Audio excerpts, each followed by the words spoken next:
Sunday, January 29th, 2023, last day of business. After many years of business, we are officially closing the doors of the Acropolis restaurant. It's a difficult decision to make, and we apologize to the short notice to our valued customers. Due to recent health events and very high food costs, we felt it would be very difficult to continue to serve you. We want to thank you for all your many years of continued support in business. Thank you for our wonderful memories, and we hope our paths continue to cross. We are grateful for your patronage. With love and gratitude, Nina and Jerry Drassos.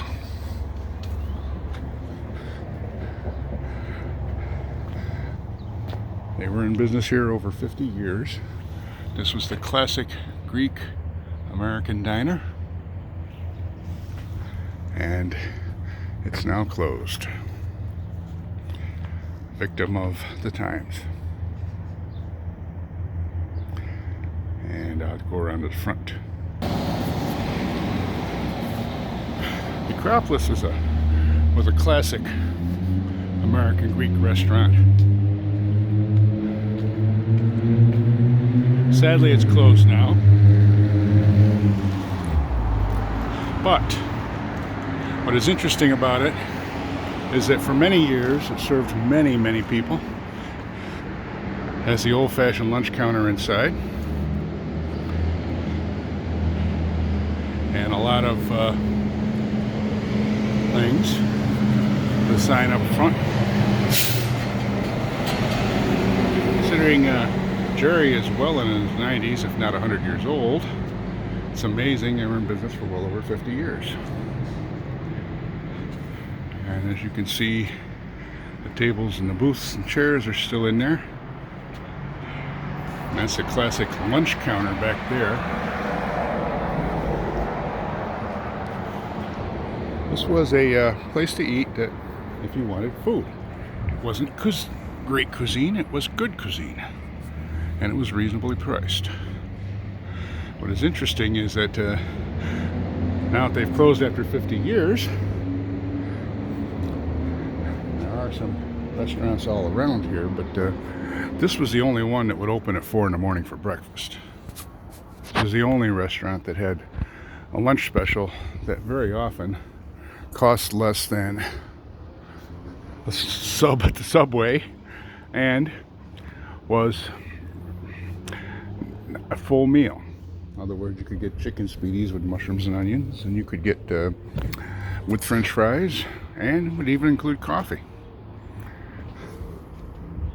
You could also get meatloaf, Spanish rice, stuffed peppers, stuffed cabbage. You name it, they had all different kinds of cuisines on it. It was a truly diverse restaurant. And it is kind of sad that we have lost another one here in January of 2023. Nina and Jerry, for many years, their life was this restaurant. When you come in at 4 in the morning, when you're out looking for food, remember for many years I would see Jerry over at the Sam's Club early morning getting supplies. The Acropolis, an American classic. Now what is interesting is the same year, this was one of the first subways in the entire southern tier area here in Endicott, half a block away from the Acropolis. And now it has closed after many years. Just a closed sign up. There's no story about it. We don't know what's going on with the franchise, because it was a franchisee owned Subway, I'm sure. But this was the first one. This one opened in Endicott before any of the rest of them, mainly because there used to be 10,000 plus IBM employees working across the street down there at the end of the street, across North Street. We are in Washington Ave in Endicott. And so this video is about 2 abandoned restaurants. Well, closed restaurants, let's put it that way. Not necessarily abandoned. Jerry and Nina were in business more years than the Subway. The Subway was here probably here over 40. Jerry and Nina were probably closing in on 60 years. And Jerry was closing in on 100 years old probably when he shut down Acropolis. But anyway, these were a couple of the many restaurants that were in this area when IBM was at its height. I mean, over on North Street, torn down many years ago, was a place called Mr. Anthony's. And there was a few other things that closed up here over the years too. And of course down that way and over here used to be Bert's of Endicott, big department store. Used to be some more jewelry stores. And a lot of other things. Endicott is changing with the times. Family-run businesses are closing, partly because the family either is gone, old and retired. I mean, across from the Acropolis, way back when, there used to be Interlaid Hardware. Interlaid Hardware was the most unique hardware store because you could buy things there that were 30 or 40 years obsolete, but they still would have them in stock after many years. They've been out of business now for about 10 or 15 years. There are still a couple of old traditional hardware stores in the area, but Interlaid was unique in that not only did they have stuff that was that old, but yet it was new parts that had been sitting in the store all that time. They never raised their prices on any of them.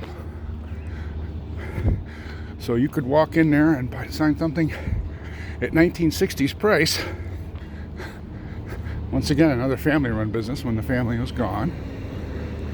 That was it. Oh well, thought I'd take a walk down the alley here. And M&T Bank here has a walk-through, which I already went through to go over to the front of the Acropolis. But I'm just going to get another view of the back door of the Acropolis here. By the way, next door to the Acropolis, the original Italian restaurant, which has its own homemade bread and so forth, and I believe that's still going. I just had lunch there recently. But I remember, and I used to be able to come over here as early in the morning as I wanted and get a great breakfast at the Acropolis. Acropolis had a very good omelet menu for breakfast, along with all the other traditional breakfast foods, and the strongest coffee in town. That coffee's gone. And while there are a couple of Greek restaurants around, Greek American restaurants around that still serve strong coffee, I would think this one had among the strongest. Reporting from Endicott, March 30th, 2023. And thank you, Jerry and Nina, for over 50 years of making a lot of people very happy and serving good food at reasonable prices. Something that as local businesses go out, is going to be harder and harder to find. Luckily, we still have a strong local restaurants in the area. Hopefully we will keep them, like the original Italian and others, because once they're gone, they're gone. That's just the way it is. Thank you for watching this video, and from Endicott, New York, in the alley behind the Washington Ave businesses, this was the story of the Acropolis and the First Subway, which are both now closed. Thank you.